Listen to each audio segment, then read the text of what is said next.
Our ancestors started wearing clothes roughly 170,000 years ago. We know this not from fossils. Fabric does not fossilize, but from lice. Body lice diverge genetically from head lice at exactly that point. The cold explanation is obvious, but cold alone does not explain everything.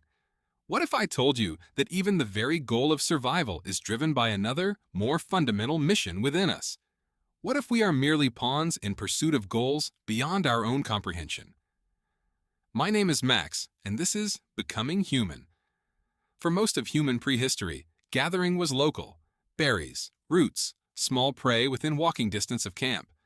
But big game hunting sent men away, not for an hour, for a day, sometimes two, sometimes longer. And while one man was gone, another one not. He was right there at camp, near Hunter's woman. Every other female primate advertises her fertility visibly: swollen tissue, color changes, unmistakable signals that broadcast ovulation to every male in range. Human females do not do this. Ovulation in human women is concealed, even from themselves. Evolutionary biologists argue this concealment evolved precisely to confuse paternity, to make every male uncertain enough to stick around, to invest, to protect. This also contributed to the formation of larger groups of individuals, reducing competition for females during mating and creating a more cohesive society. Clothing was another necessity for the large group. Covering the body reduced the visible fertility signals available to competing males. It was not modesty, not protection from weather first. It was, in the deepest biological sense, a lock. Let's take a look at a human mouth. Human lips are unique among all primates. Every other great ape has thin, largely invisible lips.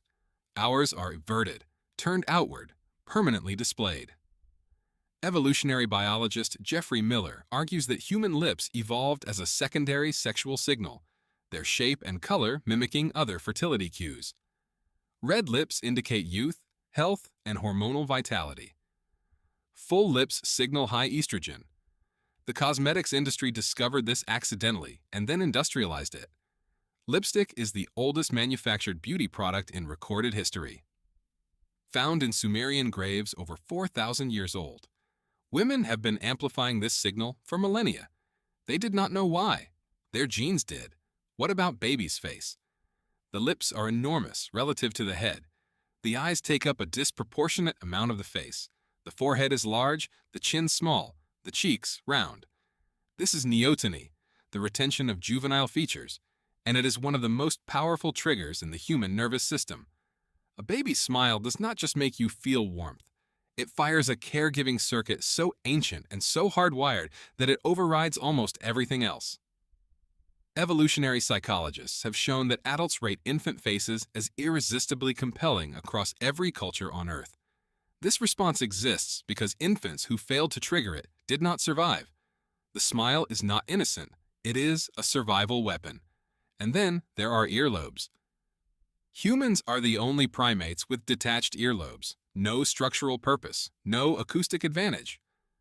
What they have is a density of nerve endings that classifies them, anatomically, as an erogenous zone with no other function.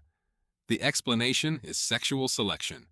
Individuals stimulated by earlobe contact were more engaged in pair bonding, and pair-bonded individuals reproduced more successfully. The earlobe exists because it felt good. In the context of reproduction, that is sufficient reason for anything to exist.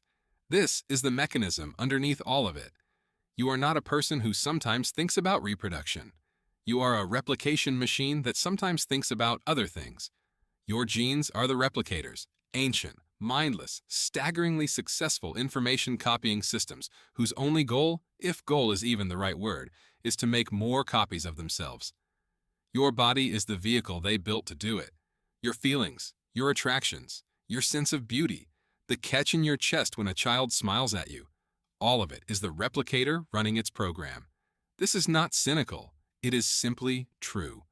And it applies without exception to every living thing that has ever existed. The dog chasing instinctively after prey, the peacock spreading its tail, the man who cannot explain why he crossed a room toward a stranger, the woman who notices, without knowing she noticed, the symmetry of a face. All of it is the same ancient program running in different hardware. We are not above our nature. We are our nature. And our nature has exactly one agenda: reproduction. But here's the question: what happens when that agenda starts losing?